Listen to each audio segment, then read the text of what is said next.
letting go of the last vestiges of the world as I know it. More than 10 years ago, I was living a very different life than I am today. 10 years ago, or more than 10 years ago, I was at the zenith of my corporate Canada career. I was serving as a division head in a prominent company, making a six-figure salary. I lived a fast-paced life, a life full of plenty of responsibility, plenty of stress, plenty of material possessions, plenty of debt, and plenty of ego-appeasing rewards. Amidst the fast-paced living and life of plenty was a festering and growing awareness that I was unhappy. Even though I tried to blame everything and everyone around me for my unhappiness, I knew at a deep level that my soul was dying. And I knew that if I did not change my life, not only would I never be happy, but I had a sense, albeit delusional, that my soul would die. My fear of change had lessened to the point that I was now more afraid of my life staying the same. So, in August 2009, I did the unimaginable. I left corporate Canada, all its appeal, all its societal accolades, all its monetary rewards, and all its entrapments. I decided in August 2009 to set myself adrift and explore a new way of living and seeing the world I was living in. Within 1 month of my departing corporate Canada, my extraordinary transformation accelerated. I was guided to ministry and to reinitiate my study of psychology. First came my study of theology and divinity that led to my ordination as an interfaith minister the following year.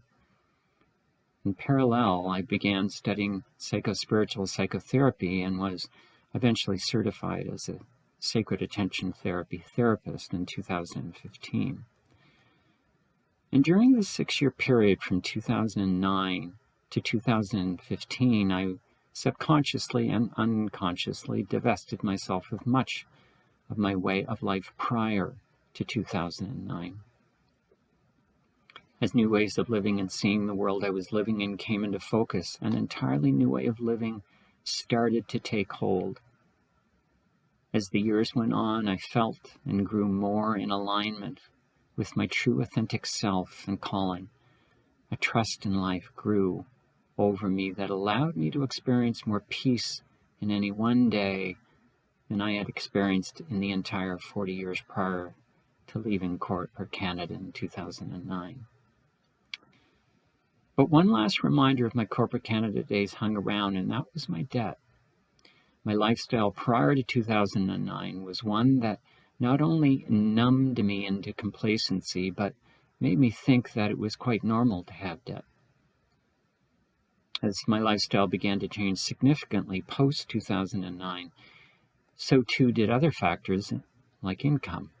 It became less and less likely that my debt would be paid off under my new lifestyle. So what to do? Of the numerous options available to bring all aspects of my life finally into alignment, I chose an approach to financial restructuring that allowed me to divest myself of my debt.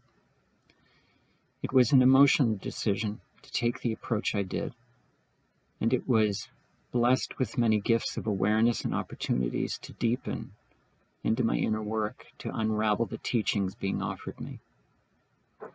Yes, there was guilt. Yes, there was shame. Yes, there was relief. And yes, there was the myriad of sensations and feelings associated with having lifted a very heavy burden off my back. One that had been hanging around for more than a decade. But another awareness came to the forefront, and that took precedence over all else.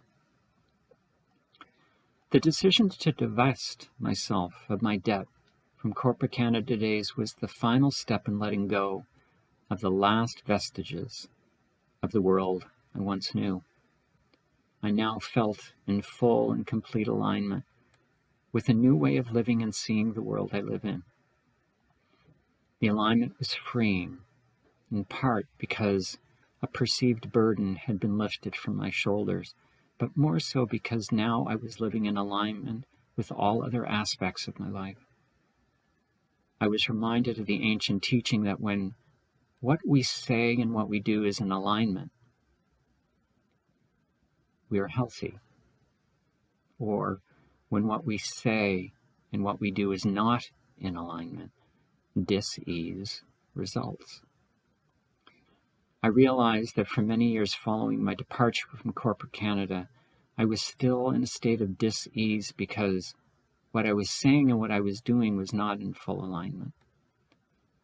While the initial steps to bring myself into full alignment, to let go of the last vestiges of the world as I knew it, was bumpy. What has come out on the other end has been freeing, rejuvenating, grace-filled, and full of divine peace worthy of our Creator's love for all of life.